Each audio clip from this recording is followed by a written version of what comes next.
Welcome back to the podcast, guys. Today, your hosts, Marissa and Bridget, who hopefully you know by now if you've tuned in before, are here with a very special guest, Annie Zappulla. So Annie is a registered dietitian and nutritionist and the owner of A to Z Wellness in New Jersey, who focuses on intuitive eating and I think integrative health. Is that correct? Or integrative eating? Yes. Is that another term? Yes. Yes. Whole body health is a good approach. So not only intuitive eating, but also other aspects of health that nutrition can help. Definitely. Brilliant. So Annie is also a busy mom who knows the importance of fueling our bodies properly in order to make the most of our days. So today we'll be talking about the mind-gut connection, diets, and how food affects our health. I do want to just preface by saying if I mention any like dieting terms that is not supported by the intuitive eating community, it's just coming from my medical perspective. That's all. So nobody attack Annie. Yes, nobody. So Annie, if you have any further introduction for yourself, carry on. Yeah.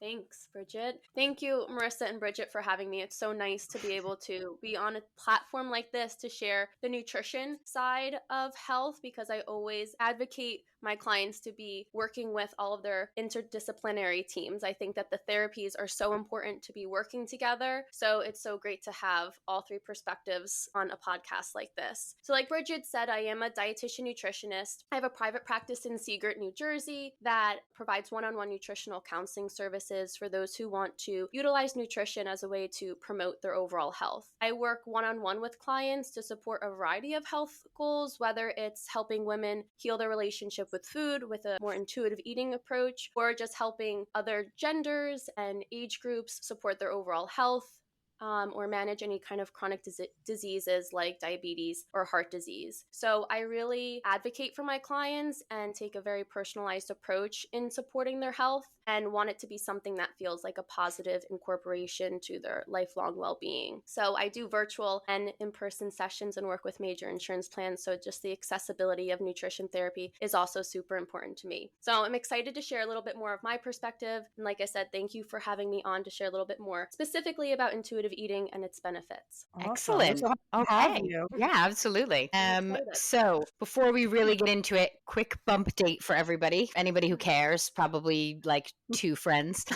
I'm 21 weeks now, so we're more than halfway, and I do not know the sex. So let us know. What do you think? Boy or girl, or does nobody care? Oh my God. I'm going to say boy. You think boy? I would say Yeah, boy for sure. Too, Just like I had a boy. So I'm having like horrific acne. So take these.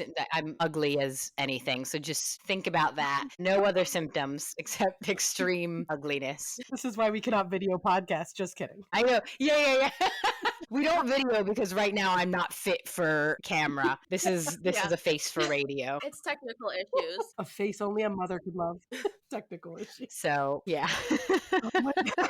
All right, let's get into it, guys. So I'm going to just chat a little bit about how our diet and what we eat affects our physical health. I'm sure a lot of this stuff people have heard before, but just in case. So according to the CDC, a healthy diet helps children grow and develop properly. Adequate vitamin D prevents bone diseases like rickets in children and osteopenia or osteoporosis in adults. So osteopenia is basically the weakening of the bones, and it can develop into osteoporosis, which is literally translated to porous bones. And that's when you're at risk of fractures, especially in postmenopausal women. So a healthy diet helps us to live longer and healthier lives. It prevents chronic diseases like diabetes, high blood pressure, cardiac disease, having a higher weight, and even certain cancers. 9 in 10 American adults consume too much sodium to support a healthy diet, and nearly $173 billion a year is spent on healthcare for complications caused by having a higher weight, which is crazy. I read that number and I was like blown away. It really shows you that our healthcare should be more focused on prevention and living healthy lives instead of treating it after the fact. You're already behind the curve at that point. It's too late. Yeah. In the US, 20% of young people, so people aged 2 to 19 years old, and 42% of adults are classified as larger bodied. And this can lead to chronic diseases, even cancer, which I know sounds really frightening. but it is true. So basically, things like increased peripheral fat stores can lead to endometrial cancer. And that's just related to increased estrogen production, causes your endometrium to get thicker and thicker. And that can lead to some dysplasia and eventually cancer. And increased fat stores can also lead to breast cancer, especially in men. So I think breast cancer overall incidence for men is only 1% of breast cancers are male. And you see that higher in men with gynecomastia, so fat pads around where their pectoral muscles are. So increased weight can lead to breast cancer in men. The overconsumption of certain foods like ultra processed foods and red meat can lead to colorectal cancer. Higher levels of fat affect our hormones, mainly estrogen. The excess fat also leads to cellular damage from release of reactive oxygen species. Places where cell damage happens repeatedly, cancer cells are more likely to develop, and I'll explain how that happens. So one really good example is something called Barrett's esophagus, which is a precancerous condition, and it's really common. So something as simple as chronic acid reflux, it's increased chances in middle-aged people with higher weights who eat particularly like spicy food or greasy food, or who eat really late at night, have stressful careers, or are smokers or drink a lot of alcohol. These all contribute to having this chronic acid reflux that doesn't really respond to medication. So if you have acid reflux every night, eventually the cells that line your esophagus will change over to a more sturdy cell to prevent the lining of your esophagus from eroding further. So when this happens, it's called Barrett's esophagus, and that's pre-cancer. And years down the road, that can actually turn into esophageal cancer just because of the repeated attack of acid on your throat. You develop metaplasia, which is a new cell in the throat, and that can lead to dysplasia and then cancer. So it's really interesting about how our diet and our lifestyle can actually directly cause cancer in certain situations. So we all know that feeling of fatigue and brain fog after a week of maybe binge eating, whether we were away on vacation or just overindulging during the holidays, or just if you had a poor week of takeout and drinking when you were in college. When we fuel our bodies poorly, we feel poor because we're not taking in maybe enough food. Maybe we're feeling guilty and we're not eating as much as we should be. So we're undernourished and we don't realize, and that's why you're so lethargic. So all of these things really affect how we act as adults. So Annie is going to explain more about what she does. And yeah. Thanks, Bridget. I think that's actually a really great segue because intuitive eating is really about how you can be more in tune with yourself and perceive what your physical and psychological needs are. So it is a lot about checking in with your body to see, how does food make me feel, and jumping into that side of nutrition and honoring what makes us feel our best on a day-to-day basis. I want to share a little bit about how I got into intuitive eating. So I've always been pretty intrigued with intuitive eating because I grew up a pretty intuitive eater. My mom would always say I could just leave a couple bites of food on my plate and walk away and easily listen to my body. And I would say for the most part growing up, even through high school and college, I had a pretty good relationship with food. I did struggle to find that right balance, which I think a lot of people do, in this day and age, unfortunately. Through high school and college, I was thrown so much nutrition information, just through my career choice, that it was difficult to not get over consumed with that, which I think sometimes people struggle with now, especially just with like the outlets we have with social media. There's a lot of information out there, and part of my job is to make that information easier to digest and find the right information as well. So I do feel like intuitive eating for myself always brought me back center and gave me that right mix of like utilizing the nutrition information without feeling too overwhelmed. And then through my practice with nutritional counseling, I've run into so many clients who also struggle with the same thing or currently struggle with their relationship with food. I'm really just passionate about helping people heal and just get to a better place for overall wellness. So intuitive eating is considered a self-care eating framework. It's rooted in providing respect for all bodies, and it's a non-diet approach to eating. So it's not weight loss specific. It's more of that non-diet approach and just kind of focusing more on what our body tells us, what makes us feel good, and what behaviors we're doing on a day-to-day basis. And it follows 10 specific principles. Those 10 principles are a dynamic play with instinct, emotion, and thought. And so a little bit of a background on intuitive eating as well. It was coined not that long ago, but we still have a good amount of time under our belt. It was coined in 1990 by Evelyn Triboli and Elise Resch, who are the founders of intuitive eating. And then it wasn't until 2005 where intuitive eating studies actually started to emerge and have actually grown to over 200 that exist now. So it's really gaining popularity, and it's something that I see a lot of dietitians are incorporating it into their counseling. There's actually over 2,000 intuitive eating counselors across 40 countries now. So it's really grown a lot since they first started it. And I find that so many different clients can benefit from it. So intuitive eating is all about something called interoceptive awareness, which is the ability to perceive your physical sensations in your body that arise. So like feeling like you have a full bladder, you can also feel like when your body is satiated from food or when emotion comes up. So when we can be really in tune with our bodies through intuitive eating, we can know what our physical needs are, maybe through nutrition and nourishment, but also our psychological needs as well, like maybe needing to have some extra self-care when emotions come up. I know the goal with intuitive eating is to make it as simple as knowing that we have to use the restroom, knowing when our body needs nourishment, what kind of nourishment that is, and knowing when we're satisfied and we're done and finished. This is a whole practice that is unique to each person, and it's a direct experience through yourself. And everyone's journey is different, but it allows you to kind of make your own food choices based on what your body is telling you. So through the intuitive eating studies, we do see that it increases variety of foods. It also increases body appreciation, body trust, enjoyment of eating, overall well-being. It actually can increase your HDL levels, which is your good cholesterol. It lowers your triglyceride levels, and it can regulate glycemic control as well, which is your blood sugar regulation. People also notice a sense of overall optimism, enjoyment of food, and there's a reduced incidence of disordered eating, which is super important for people to feel like they don't have that poor relationship with food. So like I Wow. mentioned, Can I interject yeah, yes, please. real quick? I just have a question for you. Do Mhm. you find that people struggle to find that internal sensor that says, I think I'm full now? Or do you think it kind of comes naturally once it's explained to them? That's a really good question. And I will say it varies for each person. Someone can really jump on intuitive eating and heal their relationship with food in a couple months. Sometimes it takes years. So I will say there's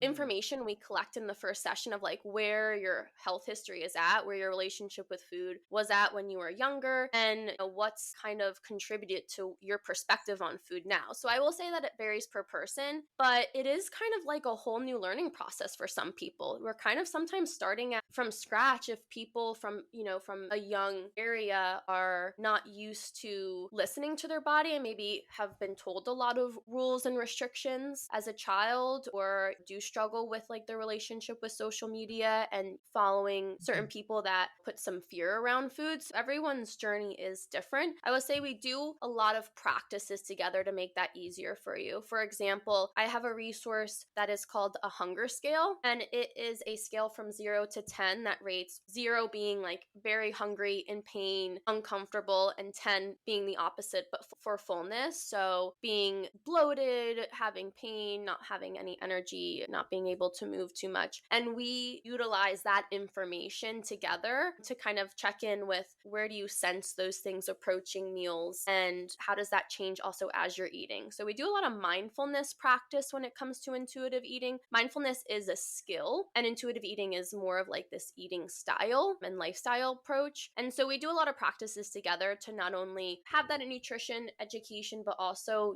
bring it back to yourselves too, because there are a lot of guidelines when it comes to nutrition. But we also want to circle back to how you're feeling in the process as well. Cool. It sounds like such a Mhm. holistic approach to really overall wellness. So it's very Mhm. Yeah, interesting. absolutely. Yeah, definitely. So I Mhm. think I mentioned this earlier. There's literally so much we could talk about when it comes to intuitive eating, because, like I said, there are 10 principles to it, and everyone's experience is different. So how deep we get in certain varies per person. So someone might really struggle with one topic and one might be a breeze for them. And so, each person's different, but there's just a lot of information to talk about, which is very interesting, but it also shows you how much people struggle with their relationship with food, which is really unfortunate. Food is supposed to be something that like supports our body and provides nourishment and makes us feel Mhm. better. And unfortunately, that's not always the case. And so intuitive eating is a really helpful approach to improve that. Absolutely. Yeah. I was just even thinking with, you explaining intuitive eating, how many kids might have grown up. And I know this is probably more older generations, but in a house where they were full and they were feeling full, but their parent was like, no, you don't leave the table till you finish the plate. Right. Exactly. And that's actually like a food rule. People don't really recognize that when they come to see me, but that actually is a food rule that pulls yourself away from what your body is telling you and makes you feel like you have to go against your body's signals. And unfortunately, that's just kind of losing trust with your body and making it really confusing on how to eat. So that's something that we do in the beginning, is to recognize where maybe like that food police or those food rules are coming from, and to really try to change that, those thoughts and talk around food. There's a lot of preoccupation people have with food when they're eating. There's a lot of things going through people's minds that unfortunately those thoughts and rules can cause them to avoid listening to their body's needs and can push them past that comfortable fullness. For sure. That's interesting. Yeah.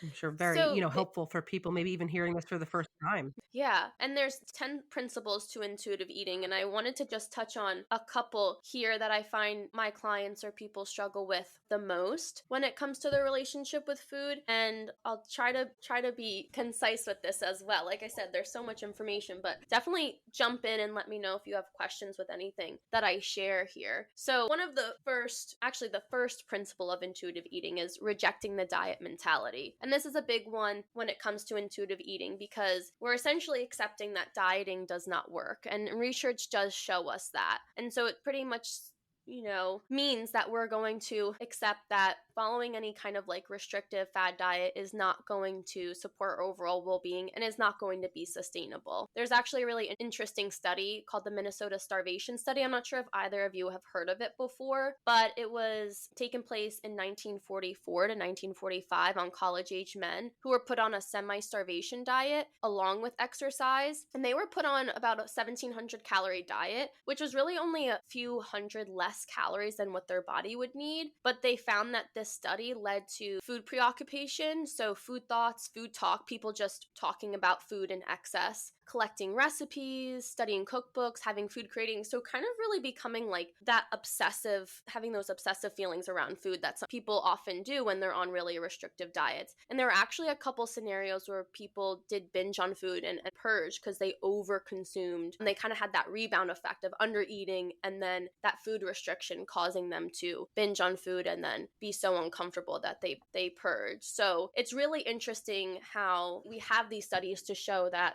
diets don't work and how much people can actually suffer and struggle when they are put on really restrictive diets. And so diets don't work for sustainable weight loss, and more of a predictor of weight gain. So in 30 studies, up to 2/3 of people regained more weight than they lost within that 5-year mark. And so that's kind of where we generally see a lot of those diets start to cause people to gain weight. There's not a lot of studies with these diets after 5 years. And so that's kind of like in that 5-year mark where we start seeing people gain the weight back, just because it's just not sustainable and realistic for the long term. And so, like I mentioned, it actually can increase poor mental health and more poor physical health when we're experiencing some of these side effects from under eating, like Bridget was kind of mentioning earlier. Yeah, it's kind of like when you grow up in that really restrictive household and like, you're not allowed to have any snacks. You had no soda, no snacks, nothing fun. And you go to your friend's house and they have everything. So you just eat it all. And then you go home and you beg your parents, like, please, can we have fruit roll-ups? And your parents are like, Yeah. no, sorry. But that's all you could think about now.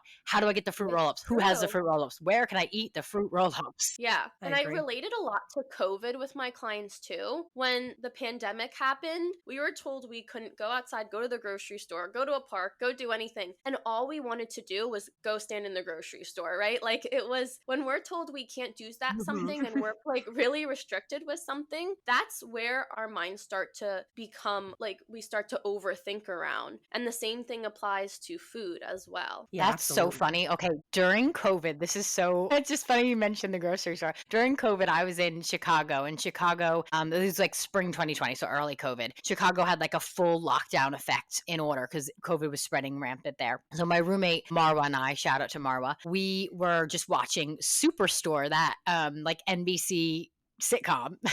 We were watching Superstore, and it basically takes place in something called Cloud 9, but it's like a Walmart. It's a huge like store. And we were watching episode after episode for hours sitting on the couch. And one time I just looked over at Marwa and I was like, "Oh my god, should we quit medicine? Like maybe we should just have a fun job like that." And she's like, "Bridget, this is the COVID talking. You just want Yeah. space. Like you just want to leave the apartment and go to a Walmart, I think." And I was like, "Oh my god, you work at Walmart? I just want to like go to one." I'm just stuck in a 2-bedroom apartment. Like it was so weird. I was like, "Oh yeah." Oh my Yeah, that's God. hilarious. I would love to be there when you broke the news to mom. I don't want to do med school anymore. I just want to be a Walmart, greeters. And it just had so many fun antics. And I was like, "Oh my god, there's so much like space and free time." The Oh my freedom goodness. of Walmart. I love it. That's so God, funny. the amount of times we mentioned Walmart, you'd think they'd be sponsoring us. Yeah. Yeah, shout out to Walmart, please. That would be Good Lord. I would be impressed if you guys got Walmart. That is like the largest food store, I think. Like the most successful food store, isn't it? Walmart's pretty impressive. Is it? Oh my god. Wow. I mean, I Yeah. wouldn't be shocked. Mm. It's one of the largest like Yeah, I would take an retailers endorsement. for a lot of products. Funny, I'm in a Walmart sundress right now. Love it. You know, what's her name? Sofia Vergara does clothing for Walmart.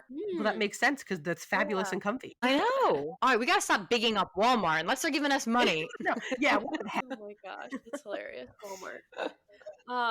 Yeah, so I think that it takes home the point that when we're told we can't have something, we want it even more. And so we really want to like look at those notions head on and recognize where those rules are coming into play, which actually takes me to my next principle of challenging the food police, whether that's an inner play or an outer play. We want to challenge the thoughts, beliefs, and rules that are held against food. People say, "I feel guilty because I ate this," or "Oh, I'm so bad for eating this food," or I need to go on a cleanse tomorrow because I ate a piece of cake the day before. And so we really want to unpack these thoughts and feelings as a way to kind of let go of them and change the script that we have with the food. So that's a really big practice for people. It's actually interesting when we sit down and actually think about what thoughts are going on, when we're eating. Actually recently did this with a client on Friday, and she sent me a paragraph of her thoughts just from one meal. And she was like, "Wow, I have a lot of fog around my food." And we need to break down what's the truth and what's a rule or what's a belief that doesn't hold truth for your well-being, because that distraction and those thoughts around food during an eating experience really take away from your eating experience overall. And it's just going to continue to interfere with your ability to heal your relationship with food. And that's where myself as a dietitian can share the actual nutrition facts with you. Is this something that is a factual information or is this not? And should you really be feeling guilty around food? Did you kill anyone to get the food? Did you steal the food? Guilt is a pretty strong emotion to feel with food, and we really want to try to reduce that around your eating experience. It's not going to make it as enjoyable if we're feeling or thinking these thoughts this significantly. Very interesting. Can you think off the top of your head like a really odd food rule that you've heard? Let's see. Well, I wouldn't say necessarily odd, but I would say it's very unfortunate and sad for me to hear is that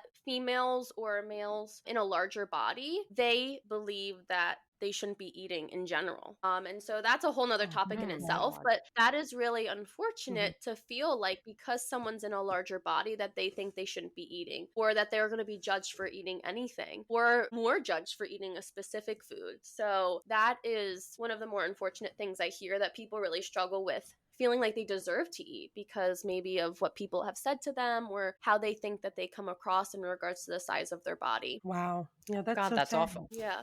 So it is very important to me to advocate that. Doesn't matter your body size. It doesn't matter what you look like or who you are. Your body deserves to eat, deserves to be nourished. It deserves to feel good on a day-to-day basis. Nutrition is a basic need that needs to be met on a daily basis. It's just like getting enough hydration. It's just like shelter. It's just like adequate sleep. And this is something that we definitely don't want to pull ourselves away from. But there's a lot to unpack there as well. So one of the next principles that I think is a little bit lighter and a little bit more fun is discovering your satisfaction, which is the hub of intuitive eating, they like to call it. And finding your satisfaction is really important process of intuitive eating because it allows you to decide, where do I feel like I'm comfortable, fullness, but also like really enjoying what I'm eating. A lot of times people, because they maybe have been told eat this, eat that, or don't eat this, don't eat that, that they don't even really know what they like anymore. And so we really get curious and get excited about getting to know ourselves in this process to say, okay, what taste do I like? What textures, what aromas, what temperature, what feels good in my body? And it's really interesting how people can discover how they get that level of satisfaction in their meals when they just start to pay attention a little bit more and start to get to know their bodies a little bit better. Oh, that's interesting. Yeah, I was just going to say, have you ever watched Physical on Apple TV? Oh, I haven't. Great show. It's Rose Byrne, you know, the comedian. I think her name's Rose Byrne. She is a woman in the 80s who has bulimia, and she's always struggled with it. And she, in the end, she eventually does forcibly go to therapy. And in one of the sessions, they have an orange, and they're taught to just hold the orange, smell the orange, you know, feel the orange. What emotions does it elicit? And she didn't even know if she liked oranges at that point because she was so far removed from her body's cues and just saw food as binging and purging exercise only. She had no idea what she liked. You know, if someone asked her, what food do you enjoy, she would have no answer. Yeah, it's so interesting. I find that even for a lot of my clients' fear foods, when we actually practice that mindfulness and they give themselves permission to eat and they can slow down and like really taste what they're eating, they're like, it was too sweet for me. I didn't even like it. I wouldn't go back and eat that again. But like that is a really big component of saying you're the main driver of what you want to eat instead of being told like, oh, well, you can't have that. That increases your desire for it. And then you're not even sure if you like it, right? And so when we can pull it back to ourselves,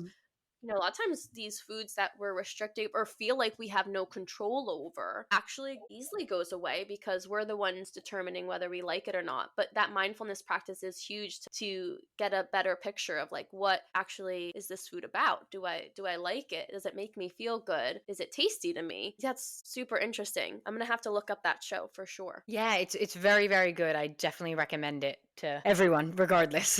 It's so good. One of the next principles that's also super important is coping with emotions with kindness. So a lot of times people struggle with the thought of intuitive eating because they think that, oh, well, if you ditch diets and you ditch food rules and you give yourself permission to fully eat, aren't you just going to eat whatever you want at all times of the day? Which really isn't the case. Like I mentioned with the research that we talked about earlier, actually shows more control over eating and less binge eating and whatnot. That mental side of eating where, you know, there's emotional eating that we rely on at times. And it's unrealistic to say that we're never going to use food as an outlet for stress. That's just unfortunately impossible to say we're never going to, you know, lean on food in times of comfort. But what I think is important is that it's not our only outlet, right? And so we want to kind of move away from food being our only outlet for these emotions and have healthier solutions for that, which obviously working with a therapist who has more guidance and specialty around managing stress and anxiety or emotions that come up is super important. Like I mentioned earlier, the therapies with nutrition therapy and seeing a therapist work hand in hand together and make this process a lot easier for you. So yes, we can lean on food for emotion, but eventually we're going to have to deal with the emotions that come on head on. So we just want to figure out what outlets can kind of manage those emotions that do come up and make sure you're seeking additional help if needed for things that are maybe a little bit more significant. Absolutely. The last principle I'll touch on is honoring your health through gentle nutrition. So I think this is an important one as a dietitian for me to touch on. Like, where does nutrition come in the mix, right? Like, how do we also prioritize some of the information Bridget was talking about in regards to healing our relationship with food? So we want to make sure that we're making food choices that honor our health and taste buds while making us feel good. So it means that we think about other parts parts of our body outside of our tongue that can support our eating choices. Right? You don't have to eat perfectly to be healthy. One food is never going to cause you to have a nutrition deficiency or cause you to have diabetes or heart disease. It's never going to be one wrong move. It's really, we're looking at, cumulatively, what are we doing overall to support our health for our physical, mental, and emotional well-being? So we want to really be flexible and not have those rigid rules and ask ourselves, okay, with this information, this nutrition information, how do I align with this? How do I see that this could support where my goals are and still support my relationship with food? So I find that a lot of dietitians are taking a more of like an addition approach to their counseling, which I really support and I really like. So in regards to heart health, people might be concerned about higher fat meats, ultra processed foods, or cholesterol, different things like that. And in my perspective, there's actually a ton of research that shows how fiber is super important to absorbing our cholesterol in our blood, right? So how can we add maybe a little bit more fiber and help you meet your fiber needs through the day? So it feels like we're adding to your meals instead of taking away. And we really want to kind of think about that approach so it doesn't feel so restrictive, but we're kind of like adding nutritious components to your meals. So we're thinking about variety, balance, and sufficiency in regards to your nutrition. So the honoring your health and gentle nutrition is the last principle of intuitive eating, because if your relationship hasn't fully healed before going to this, there is a chance that you could take the gentle nutrition information and start playing it in more of the rigid rules. And so we really want to heal your relationship and perspective on food before adding in more of like that research around, nutrition guidelines. Wow, that's awesome. I feel like those were all, Yeah, really good absolutely. things for Excellent us to points. learn. Yeah, I've learned a Yeah. lot. No, I Good, definitely good. did. Like I said, there's so much to chat about. I wanted to highlight a lot, like the specific principles that I see a lot with my clients. And I will say too, when it comes to intuitive eating, I really do encourage, if anyone's interested in pursuing that route, to seek out a dietitian that is certified in intuitive eating. There's a lot of information out there, whether it's on social media or Google, and some things are contradictory. So it's definitely important to make sure you're getting information from a reliable source. And I will say, I always just encourage people to bring it back to yourself. If something's making you feel uncomfortable, or if you're starting to feel scared around food, then that's a red flag. So we just want to make sure that what you're incorporating in your day to day feels really aligned for you. Yeah, absolutely. Yeah, definitely. If you're feeling uncomfortable around food, then someone has sent you the wrong message at some point, I think. Right, exactly. If you're starting to question some things in that realm, it doesn't mean that you're doing something wrong. I think that's an important emotion and feeling to recognize around information that you're taking in on a daily basis, because we can take in a lot just from the outlets we have. Absolutely. In your experience, do you think a lot of the external food rules, do you think they come more so from social media or more so from maybe friends or parents growing up? Or is it a combination, really? I definitely think it can be a combination, but I also see that depending on the age group, there's either a lot of food rules from growing up, or in the millennial Gen Z age group, there may be a little bit more from social media because we have so much more access to that. And like I mentioned earlier, there's a lot just more different types of social media in our outlets as well. And I will say that there's a lot of fear mongering around foods on the social media realm about how we really shouldn't be eating foods at all, and how if they discuss how eating a food is going to result in X disease. And unfortunately, it's just a lot of things aren't accurate, and it's just not a healthy approach either way to be putting fear against people with food when it's supposed to be something that's supporting our body. So I will say that it definitely is a combination, but the amount of whether it's from growing up or social media definitely varies on maybe just age group, how old someone is. Yeah. Yeah, I could see that. Definitely, like Marissa mentioned, the whole, empty plate club. That was definitely more of our grandparents said that. And it was like, I don't think you understand that a child's stomach is smaller. You can't give me the same portion of chicken and think that I can eat that if you're eating that. Right. Yeah, But I will say, Bridget, because exactly. you know how we were talking earlier in this segment about, when you don't have, you want, right? I'm wondering, some of our Mhm. grandparents, depending on their ages, were during the Great Depression, right? So they didn't have, so maybe they were always worried Hmm. about that next meal, that's where they got that from, you know? Yeah, definitely. I think you're right there. It was more of a survival thing. Hmm. Right. They And just that never is a knew, you form of know? restriction as well, just not knowing when your next Mm. meal is going to come. That's completely valid. But in those situations, we just have to fact check that as well. Can you go into your pantry and see that you have food available to you, that you are not going to be going starving, and you have that accessibility to food maybe your grandparents didn't have. But it's super interesting how a lot of those things can be connected and intertwined. Absolutely. So, Annie did segue me perfectly into mental health and the aspect of mental health with eating. She's mentioned it could be an outlet for stress to eat and your behaviors around eating. And there's consequences of diet culture that are way more than just physical. They take a significant toll on our mental health as well. Research has shown a strong link between chronic dieting and increased risk of eating disorders, depression, anxiety. And that's what Annie was mentioning, where it's good that they go hand in hand, right? Nutritionist and therapist. And you know what? Let's add even Bridget in. Get your primary care physician going. I think all three is very good. And, you're all getting information from different outlets. And if they all work together, even better. Consuming processed foods on a regular basis has been linked to increased rates of depression, anxiety, and cognitive decline. This inflammatory response triggered by these foods can disrupt neurotransmitter functions and impair our ability to regulate our emotions effectively, which is super important. I like that Andy was mentioning, take a step back, figure out how it's making you feel. From a therapist perspective, that's super important. Our emotions, our feelings, our thoughts, they all go hand in hand. They're important to explore, figure out what they mean to you and what you need in that moment and what's going to help you. Absolutely 100% agree with. And also minimizing our intake of processed foods and prioritizing whole, unprocessed options can be great for better mental health and promote greater emotional stability. So there is a relentless pursuit, like the diet culture that we did mention here and there, that gives it unattainable ideal levels. And how does that make people feel, and what are the impacts that's doing? It could leave you feeling depleted both mentally and emotionally, and we can lose sight of our inherent worth, trading our well-being for a false promise of perfection. So it's definitely important to focus from weight loss to holistic well-being, I feel, and that way you can cultivate that positive relationship with food in your body. And also, it's a form of self-care. I think Annie touched on that too. Nourishing yourself is important, and self-care is important, and that goes hand in hand with therapy and pushing you forward on the mental health aspect of things. And it's better than punishment and restriction. Definitely 100% better.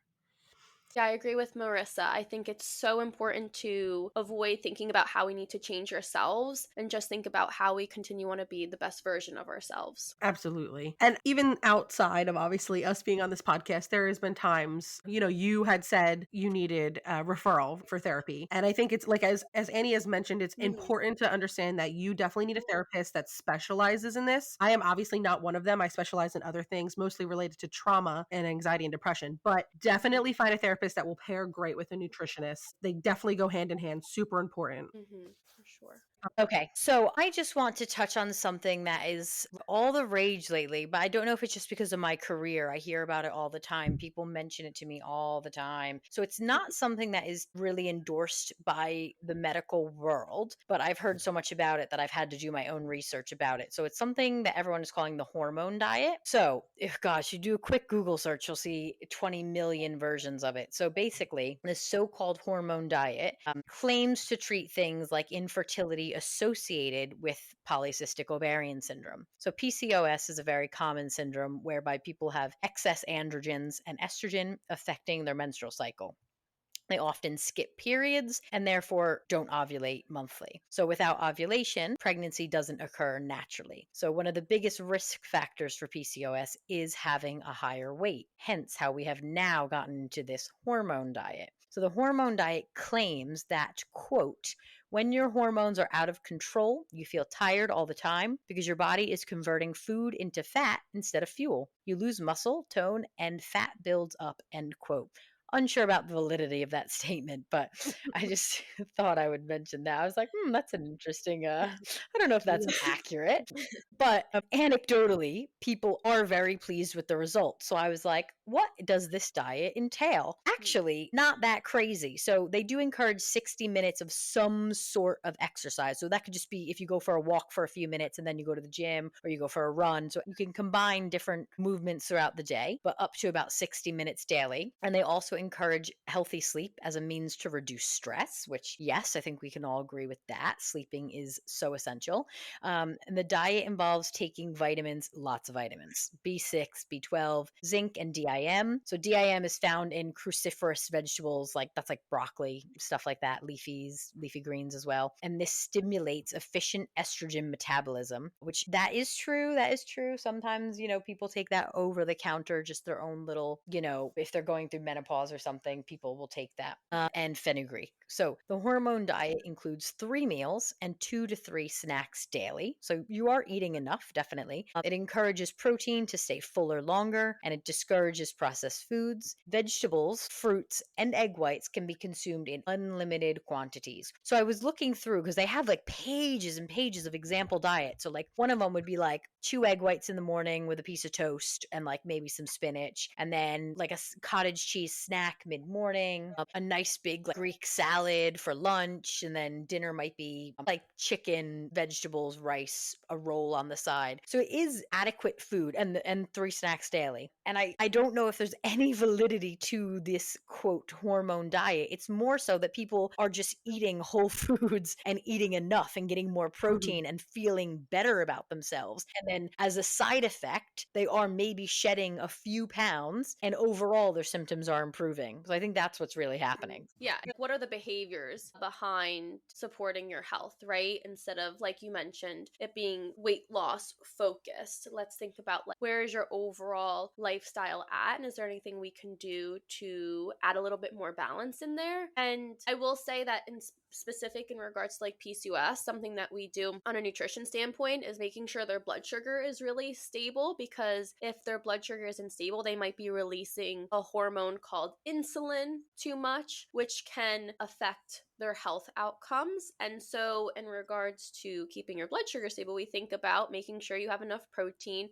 Generally having protein and or fat every time you eat slows the digestion of your food down and can kind of keep your energy levels more stable and you feeling more fuller for longer, like Bridget was saying. Yes, definitely. PCOS, I really feel for people who are struggling with it because they do have that hyperinsulinemia, and a lot of them struggle. They might have a higher body weight, and they always have, and they struggle to take it off when your doctor's telling you you need to lose 5% of your weight, or otherwise, you'll never get better. And these people are doing everything they can, and it's just so difficult because of their hormonal imbalance. So it can be very difficult to treat because of that. And it really does need like a holistic approach so that these patients are getting adequate dietary information. They are definitely eating enough, and they're not just restricting themselves because they're like, well, my doctor told me I need to lose weight. And they are getting some healthy exercise, even if that's just going for a walk 20 minutes every day, getting a little sunshine on your face. But I really feel for people with PCOS just because it can affect, mind and body and spirit. Absolutely. For sure. Do you find that It's an when interesting. looking at more of their behaviors day to day, that can also support their outcomes with PCOS without the weight loss included in that? Possibly. The thing is, I work in a hospital, so I don't do enough like follow up with patients because I'm not in a clinic. So unfortunately, I don't really get to see any of that follow through. Yeah. But usually, if you can correct certain behaviors, then yeah, it's all kind of interlinked that way, and they start feeling better about themselves. So then they actually start maybe wanting to have more nutritious meals and taking care of Right. themselves because they're feeling better. And it's all just kind of linked that way in a sense. But it is something that is so difficult to tell because a lot of these patients are on medications from a very young age. So they can be teenagers diagnosed with PCOS, and then they're on like a combined hormonal birth control pill for years and years and years. So we don't actually know what their body is doing off of these medications sometimes until they're trying to become pregnant and then they stop taking them. Interesting. Yeah, so we mask a lot of symptoms, unfortunately. Um, I also want to talk about Ozempic.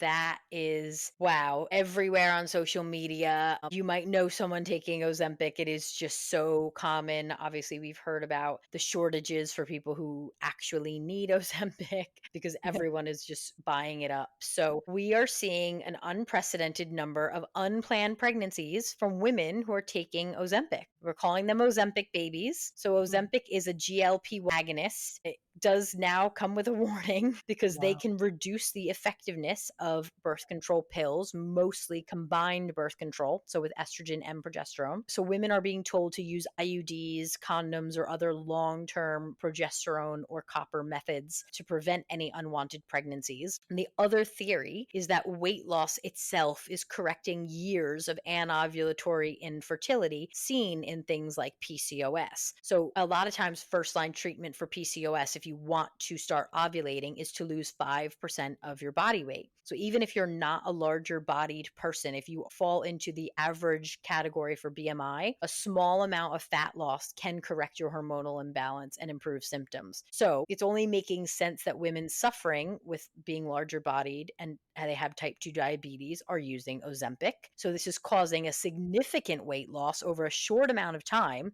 Their periods are now returning suddenly, meaning they're now ovulating monthly. And this is obviously going to lead to pregnancy if you have sex during ovulation with adequate sperm. So I've read stories of couples who struggled to conceive for 6 or more years only to wind up unexpectedly pregnant when they were not trying because the female partner is recently taking Ozempic for her diabetes. So it's very interesting. And I mean, a lot of the stories, obviously, they're only going to publish the good ones, but everyone was like overjoyed. They weren't trying for years because it was completely ruled out for them. But I find that so interesting. So now these Ozempic babies are just popping up all over the place. And yeah, so it's just a bit of a combination of possibly some excess fat loss and the ineffectiveness of some birth control now because of these GLP-1 agonists. Yeah. I've seen the negative impacts in my practice alone. I've had some clients that had to get off of it because their depressive thoughts were increasing and they had done so much work in progress with me, then started Ozempic. And then maybe a month and a half in, they were like, I feel like I haven't even started therapy at all. And they were listing out all the things they were thinking and their symptoms. And I was like, I could be wrong, but I feel like they are connected. So we had them try, they would stop, they wouldn't go for their next shot or whatever their next appointment was. And all of a sudden they were back to the previous client I was seeing. It was like a complete night and day. Wow. Okay. I have read a little bit about mood symptoms, but I haven't seen it. Oh yeah. I didn't think I was going to see it, and then I started to, and I was like, wow. Yeah, absolutely. Yeah, absolutely. Super Jinx. You owe me a soda. I'm concerned that Ozempic is going to become, yeah, oh my God, same brain. But I'm concerned Ozempic is just going to become this like new gold standard shiny object that everyone's chasing because they think it will solve all of their problems. Yeah. Got to be careful. Exactly. So everybody, as always, thank you for joining us on this journey through the impact of diet culture on our mental health and intuitive eating and hearing all three perspectives. We are so thankful to be able to have Annie on our podcast today with us. She's amazing. If you've enjoyed today's episode, don't forget to subscribe, share it with your friends and family. And obviously, until next time, take care of yourselves and remember you are enough. Thank you for joining in. Thank you so much, Bridget and Marissa, for having me on and talking about intuitive eating and how that can support your overall health. I hope that there was some snip of information that helped you in your health journey. If you're looking for more one-on-one support and would like to do nutritional counseling, my business name is A to Z Wellness Solutions. My website is a2zwellnesssolutions.com, and you can follow me on Instagram at A to Z Wellness _. Thank you so much.